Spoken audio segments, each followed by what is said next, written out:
মানুষের জীবনে এমন কিছু শক্তি আছে যেগুলো আমরা প্রতিদিন অনুভব করি, কিন্তু খুব কম মানুষই সেগুলো বোঝে। এই শক্তিগুলো কখনো আমাদের উপরে টেনে তোলে, আবার কখনো নীরবে আমাদের ভেঙে দেয়।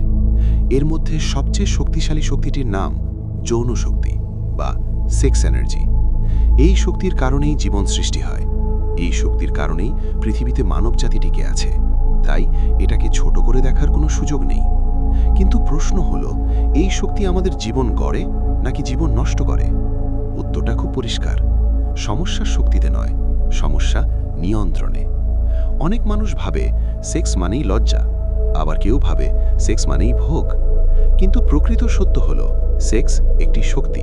ঠিক যেমন আগুন, আগুন দিয়ে খাবার রান্না করা যায়, আবার সেই আগুন দিয়েই ঘর পুড়িয়ে ফেলা যায়। আগুন খারাপ নয়, খারাপ হলো আগুন ব্যবহার করার জ্ঞান না থাকা। যৌন শক্তির ক্ষেত্রেও ঠিক একই কথা প্রযোজ্য।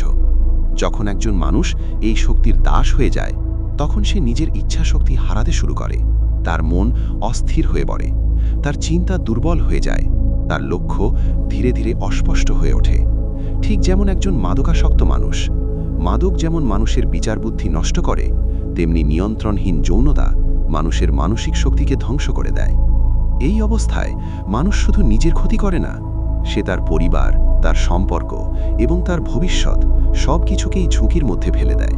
কিন্তু এখানেই গল্প শেষ নয়, কারণ এই শক্তি মানুষকে ধ্বংস করার জন্য নয়, মানুষকে গড়ে তোলার জন্যই দেওয়া হয়েছে।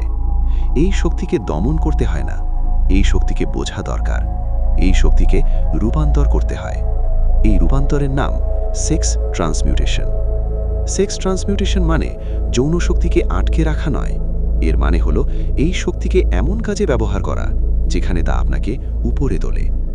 যখন একজন মানুষ তার যৌন শক্তিকে চিন্তা শক্তিতে রূপান্তর করে, সে গভীরভাবে ভাবতে পারে। যখন সে এই শক্তিকে সৃজনশীলতায় রূপান্তর করে, সে নতুন কিছু সৃষ্টি করতে পারে। যখন সে এই শক্তিকে পরিশ্রম ও ফোকাসে রূপান্তর করে, সে অসম্ভবকেও সম্ভব করতে পারে। ইতিহাসে তাকালে দেখা যায়, অনেক সফল মানুষ তাদের জীবনের সবচেয়ে বড় সাফল্য পেয়েছেন 30 বা 40 বছরের পরে। কেন? কারণ তখন তারা শিখেছিলেন নিজের ইচ্ছা শক্তিকে নিয়ন্ত্রণ করতে হয়। তারা শিখেছিলেন সব শক্তি ভোগের জন্য নয়, কিছু শক্তি গড়ার জন্যে। এই অধ্যায়ে প্রেমের কথাও এসেছে। প্রেম এবং যৌনতা এক জিনিস নয়, কিন্তু তারা একই শক্তির দুটি রূপ। যৌনতা হলো কাঁচা শক্তি, প্রেম হলো পরিশুদ্ধ শক্তি। যখন যৌন শক্তির সাথে প্রেম যুক্ত হয়, তখন মানুষ কেবল ভোগ করে না, সে দায়িত্ব নিতে শেখে।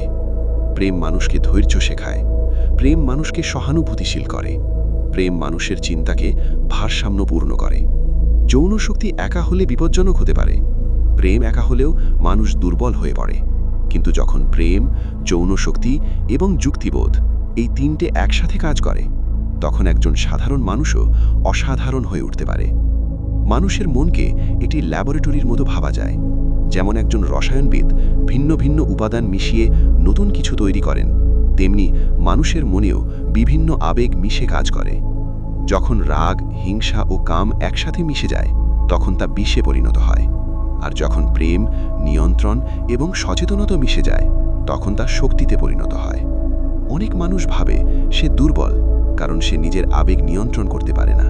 কিন্তু সত্যটা হলো, ইচ্ছা শক্তি জন্মগত নয়, এটা তৈরি করা যায়। যে মানুষ নিজের মনকে বুঝতে শেখে, সে তার আবেগকেও নিয়ন্ত্রণ করতে শেখে। মনে রাখবেন, আপনার ভেতরের কোনো শক্তিই খারাপ নয়, খারাপ হলো সেই শক্তির ভুল ব্যবহার। আপনার ভেতরে যে শক্তি আছে, সেটাই হয়তো আপনার সাফল্যের চাবিকাঠি।